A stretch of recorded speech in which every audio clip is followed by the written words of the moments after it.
What's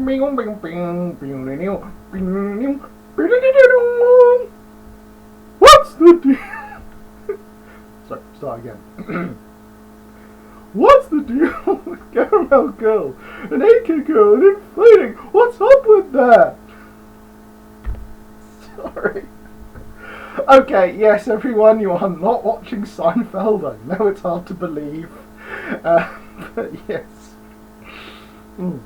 Sorry, maintain professional demeanour. Hello everyone, this is AK August. And yes, I wanted to do this video because it's something that's come up a few times. And I wanted to discuss this both in terms of sort of canonically within the comic and sort of where this idea came from.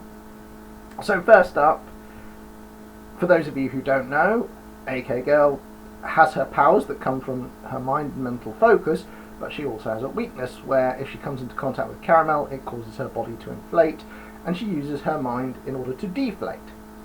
And people have said, well, that all seems a bit random and out of nowhere, including, strangely enough, the writers of the X-Men cartoon, which was pretty interesting.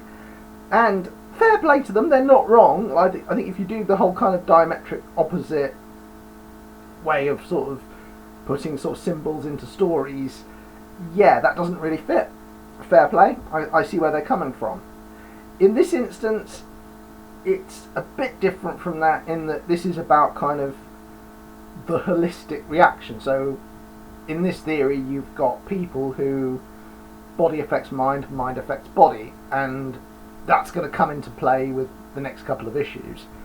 So the idea was this was a thing that affected AK Girl pretty badly because of a situation that happened in her childhood, which is covered in the bonus issue Yes Sensei, which we'll have a little link to. And in that instance, we slightly have changed this for the reboot story, so there's a couple of different versions of it, but the consequence is the same in that she associates this sweet that used to be her favourite thing with a traumatic event, and that in turn sort of causes her to lose focus, that causes her to have issues with her powers. So that's pretty much that. I mean, there are kind of other aspects to it in terms of where it came from as a weakness and where this idea sort of originally we got to this point.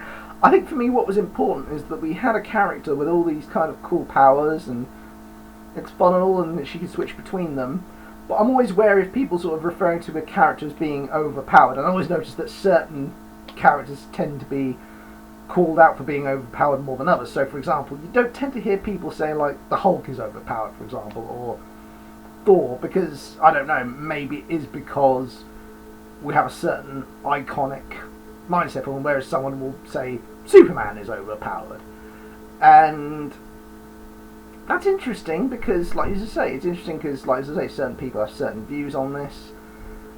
And again, I think it depends on how you handle it. And I think for me it was important that Vibes as a character she's not perfect, and then again I don't think she ever claims to be, and I think it's a tricky thing. I always try with characters is that you kind of feel that they make mistakes, they don't always do the right thing, but like essentially you know that they're trying to be decent. So part of the reboot was we were looking at aspects where I thought, okay, in these kind of instances she's coming off as a bit of a jerk, and I didn't want that, and that got rewritten, and this was part of it. But you know, again, if you want to learn more about that, you know, get a copy of Rainbow City Chronicles issue 1 still on sale.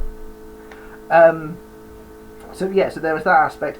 So yeah, we looked at that, and something that we've talked about before is the fact that I grew up with 90s cartoons and I loved them. One thing that always seemed to come up in the cartoons, whether it was because there was that cartoony aspect, but for some reason characters inflating seemed to come into it quite a lot, and sometimes in ways that you wouldn't expect. So I remember there was like a Ninja Turtle story where it happened, and it just like that always stuck with me as like a weird situation. Seeing them sort of float up and looking horrified kind of stuck with me.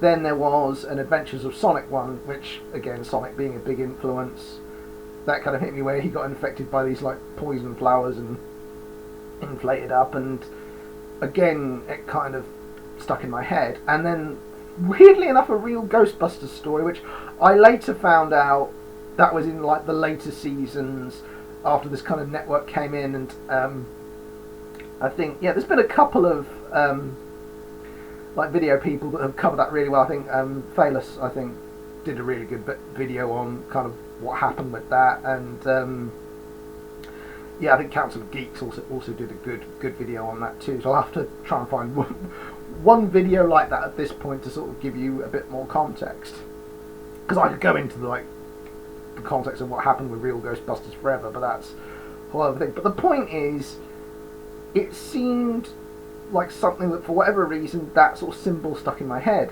And I was in this, like, when I read Burton Burton, and he talked about how he had certain images in his mind. So, like, when he made Frankenweenie, for example, it wasn't so much about recreating shots from Frankenstein, it was recreating the things from his memory of Frankenstein and sort of doing them in this suburban kiddie perspective and kind of putting that twist on it.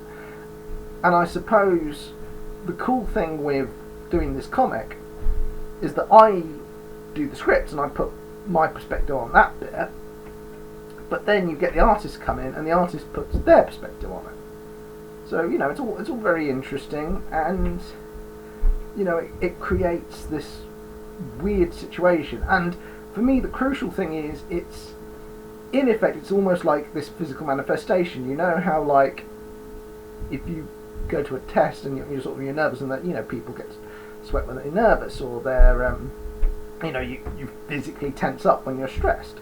So in effect, it's kind of like a more extreme version of that, and she has to overcome that in order to get through it. So there's, you know, struggle, which is, you know, the point of any story.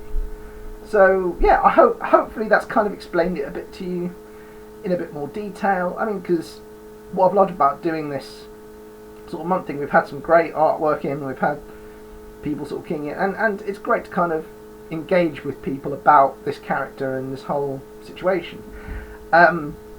Speaking of which, of course, you've got until the end of the month to get your fan art in for Fan Art Friday. It is an AK August special, so we will be doing AK Girl pictures specifically for it, which is great, and so I'm very chuffed with that. Yeah, so, you know, we've got some great stuff in already, so thank you everyone who's already put some stuff in. Also, another big thing, really chuffed with this actually. So a few months back we did the Indiegogo for the next couple of issues, and one of the people who, one of their awards was a commission, decided that they wanted to, in effect, give it away. They decided they would rather someone else had it. So at the end of the month we will be picking a winner at random. Now, in order to enter this, all you got to do, so listen carefully, there is two ways you can do this. You can either do this through Twitter, and we'll link the original post, so you can do it through there, and you know, you go to the original post, like, follow, comment AK August, hashtag AK August, sorry, or you could do so via this video and just comment hashtag AK August below, and yeah, we are going to then pick someone at random. So yeah, so that'll be good. Yeah, so yeah, that's what we're going to do. Yeah, fantastic. So that kind of covers that. We are getting very close, as I say, to the end of the month. So let me just check our little schedule here. Yes. Yeah. Yeah. So we are going to do. Yeah. So we've got 3 videos left here. So next week, I wanted to have a bit of fun with this. So a little bit of homework for you if you want to get involved is comment below with your pitch for AK Girl the movie. Let's, like I say, how would you do it? Even if you just want to do individual scenes, whatever, that's awesome. Get involved, that's fantastic. Yeah, so I think that's a few things. Also, big shout out to Lissa, Tim, Ariane, all the people that back our Patreon. So we've got the special thanks playlist for that. Also on Second Watch, who were the latest people to donate to us via Ko-fi. So again, we're going to have links for that in the description. All support helps us get this made. Very, very excited. So final update. Yeah, we're down to the last couple of pages for issues 2 and 3. We're working to get this all put together in October, and obviously keep an eye out because we will be doing more updates. I'm so chuffed. Joe and Emily have worked so hard, and I'm really looking forward to getting them out there. So yeah, much love guys, and have an awesome week. Bye.